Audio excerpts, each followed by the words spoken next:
ষষ্ঠ শ্রেণীর সকল ছাত্রছাত্রীদেরকে আমাদের চ্যানেলে আরো একবার স্বাগত। আজকে আমরা তোমাদের জন্য তৃতীয় পর্যায়ক্রমিক মূল্যায়ন বা থার্ড সামেটিভ ইভ্যালুয়েশন 2024 বা তোমাদের ফাইনাল এক্সাম যেটাই বলো না কেন, তার গণিত বিষয়টা তোমাদের বাকি ছিল ষষ্ঠ শ্রেণীর। তো সেই বিষয়ের আমরা মোস্ট ইম্পর্টেন্ট কোশ্চেন বা সাজেশন নিয়ে আলোচনা করব। এর আগে অন্যান্য যে বিষয়গুলি ছিল সেগুলো নিয়ে কিন্তু অলরেডি আমি সাজেশন মূলক ভিডিও করে দিয়েছি। তোমরা না দেখে থাকলে প্লেলিস্ট সেকশনে যাও, সেখানে ক্লাস 6 সার্চ করবে 2024, সেখানে কিন্তু পেয়ে যাবে। তো চলো ভিডিওটি শুরু করবো। তার আগে তোমাদের সকল অনুরোধ, চ্যানেল যদি নতুন এসে থাকো চ্যানেলটি সাবস্ক্রাইব করে নিও এবং পাশে থাকা বেল বাটনটি ক্লিক করে দিতে কিন্তু ভুলো না। তো দেখো, প্রথম প্রশ্ন তোমরা দেখতে পাচ্ছ যে কি বলা হয়েছে, নিচের প্রশ্নগুলির উত্তর দাও। ঠিক আছে, তো এখানে প্রথম প্রশ্ন বলেছে দেখো যে 3600 এর 18% সমান কত। আমরা বের করব। গুণ করো দিয়েছে, দেখো একটা খুবই সহজ একটা দশমিকের গুণ দিয়েছে। এরপরে চলে যাব আমরা যে 97 কে রোমান সংখ্যায় কিভাবে লিখবে। তারপর বলছে 42 কিলোগ্রাম ডেকা 42 কিলো 15 ডেকাগ্রাম সমান কত ডেকাগ্রাম। এরপরে চলে যাব, মুক্তির এখন বয়স এক্স বছর, 4 বছর পর মুক্তির বয়স কত হবে। এরপরে দেখো কি বলেছে, একটি বর্গক্ষেত্রের কটি প্রতিসম রেখা পাবো। এবং লাস্ট বলেছে যে কোনো ত্রিভুজের কমপক্ষে দুটি সূক্ষ্মকোণ যে কোনো দুটি সূক্ষ্মকোণ থাকে, সত্য নাকি মিথ্যা। তো চলো আমরা এই প্রশ্নগুলোর অ্যান্সার আগে করে নিই। তো দেখো প্রথম প্রশ্ন কি বলছে যে একটা 3600 এর 18% সমান কত। তো 3600 এর 18% মানে আমরা কিভাবে বার করবো, 3600 ইন্টু 18/100 করলে কাটাকাটি করলে তোমরা অ্যান্সার পেয়ে যাবে। তো এটার অ্যান্সার হবে কিন্তু দেখতে পাচ্ছ এত। ঠিক আছে, 3600 এর 18% সমান 648 টাকা। ঠিক আছে, এরপর নেক্সট প্রশ্ন দেখো দুইটা, 0.6 গণিত 0.3 গণিত 0.2 সমান 0.036। এটা কিন্তু অ্যান্সার। এরপরে চলে যাবো তিনেরটা অ্যান্সার দেখে নাও, যে 97 রোমান হরফে লিখতে বলেছে এক্স সি, তারপরে সি, তারপরে দেখতে পাচ্ছ 5 যেটা রয়েছে রোমান হরফে, তারপর দুটো সংখ্যা। ঠিক আছে, এই হচ্ছে তোমাদের 7, হ্যাঁ 9 7। এরপরে চলে যাবো আমরা 42 কিলোগ্রাম 15 ডেকা সমান কত ডেকাগ্রাম বলেছিল। তো সেটার অ্যান্সার তোমরা এখানে দেখতে পাচ্ছ কত ডেকাগ্রাম, 42 15 ডেকাগ্রাম। ঠিক আছে, তো এই হচ্ছে তোমাদের অ্যান্সার। তো আশা করছি তোমাদের এই প্রশ্নগুলি উত্তর করতে পারবে নিজেরা। এরপরে আমরা নেক্সট প্রশ্নে চলে যাবো, কি বলেছে দেখো পাঁচেরটা, 4 বছর পর মুক্তির বয়স কত হবে। তো এক্স ইন্টু 4 বছর, ঠিক আছে, এক্স প্লাস 4 বছর। তারপরে ছয়েরটা দেখো, 4টি প্রতিসম রেখা থাকে এবং লাস্টেরটা অ্যান্সার হবে সত্য। তো তোমরা প্রথমে প্রশ্নগুলো স্ক্রিনশট নিয়ে নেবে এবং তারপরে অ্যান্সারগুলি করার চেষ্টা করবে। তো বন্ধুরা এরপর আমরা দুইয়ের দাগে চলে যাব। দুইয়ের দাগে যে কোনো 8টি করতে বলেছে। তো দুইয়ের দাগের প্রশ্নের মান কিন্তু 2 করে রয়েছে দেখতে পাচ্ছ। তো 1 নম্বর প্রশ্ন বলছে উৎপাদকের সাহায্যে 576-এর বর্গমূল নির্ণয় করতে বলেছে। এবং নেক্সট প্রশ্নে বলেছে 73 ডিগ্রি কোণের পূরক ও সম্পূরক কোণের মান। তারপর বলেছে সরল করতে দিয়েছে। এরপরে বলেছে চারেরটা দেখো, যে একই রকম 4টি বিস্কুটের প্যাকেটের ওজন 12.6 গ্রাম হলে একটি প্যাকেটের ওজন কত হবে। 24টি কুলের মধ্যে 6টি কুল পচে গেছে, কুলের মোট সংখ্যা শতকরা কত পার্সেন্ট পচে গেছে সেটা তোমাকে বার করতে বলেছে। এরপরে দেখবো ছয়টা বলেছে 2004 সালে 1 মার্চ সোমবার হলে 2005 সালের 1 এপ্রিল কি বার ছিল। এরপরে দেখো সাতেরটা কি বলেছে, যে মানের ঊর্ধ্বক্রমে সাজাতে বলেছে। উপরে কিন্তু তোমরা ফিটু রয়েছে দেখতে পাচ্ছ একটা, তো এগুলো কিন্তু তোমরা করতে পারতে হবে। এরপর বলেছে দেখো কথায় লিখো 3x-7। তারপর বলেছে -12 এর চেয়ে ছোট 4টি ঋণাত্মক পূর্ণ সংখ্যা লিখতে বলেছে। তো চলো এখান থেকে আমরা 8টি প্রশ্নের অ্যান্সার করব। তো দুইয়ের দাগের 1 নম্বর প্রশ্ন দেখেছ, এখান থেকে দেখতে পাচ্ছ যে আমরা বর্গমূল বার করলে অ্যান্সার হচ্ছে 24। কিভাবে করা হয়েছে দেখতে পাচ্ছ তোমরা, করে দিয়েছি। এরপরে দেখতে পাচ্ছ 73 ডিগ্রি কোণের পূরক কোণ বলছে 17 ডিগ্রি, 73 ডিগ্রি কোণের পুরো সম্পূরক কোণ বলছে 107 ডিগ্রি। ঠিক আছে, এরপরে তিনেরটা দেখো সেই সরল করো বা তোমাদের একটা মান নির্ণয় করতে দিয়েছিল, তো সেটার অ্যান্সার 7।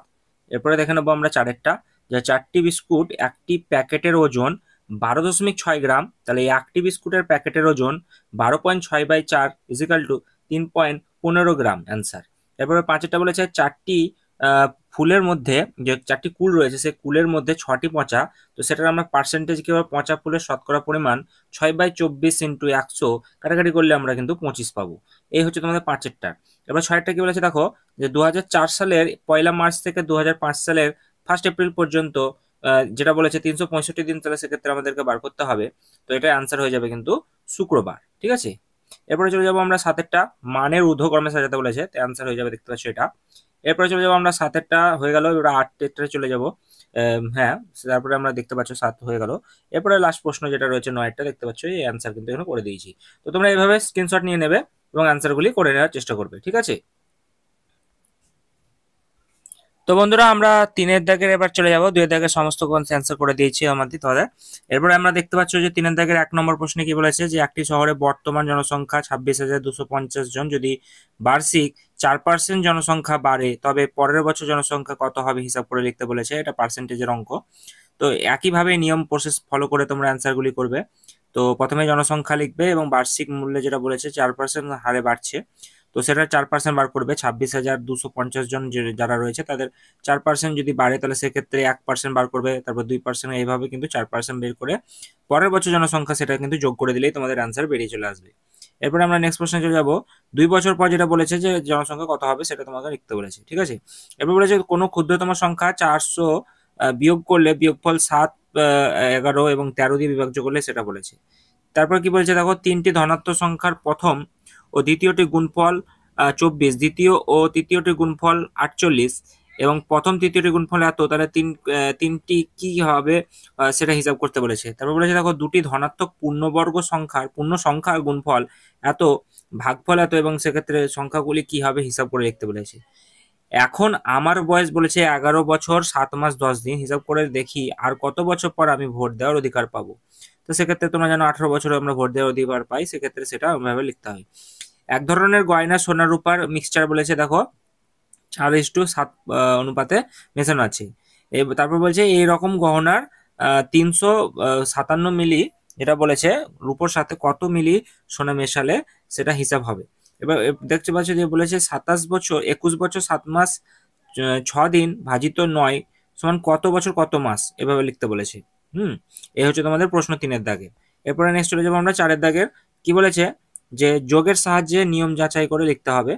তো এরপর বলেছে সরল রেখাংশ যে সংখ্যা রয়েছে সংখ্যা রেখার সাহায্যে যোগ করতে বলেছে। তারপর বলেছে দেখো প্রশ্ন, যে কোহলির বর্তমান বয়স x+y বছর, y+3 বছর, তার বাবা তার চেয়ে 24 বছরের বড়, 5 বছর পর দুজনের বয়স কত হবে। এবার 5-এ বলেছে একটি বৃত্তের বৃহত্তম জ্যায়ের দৈর্ঘ্য বলেছে 6 সেমি, বৃত্তটি অঙ্কন করো।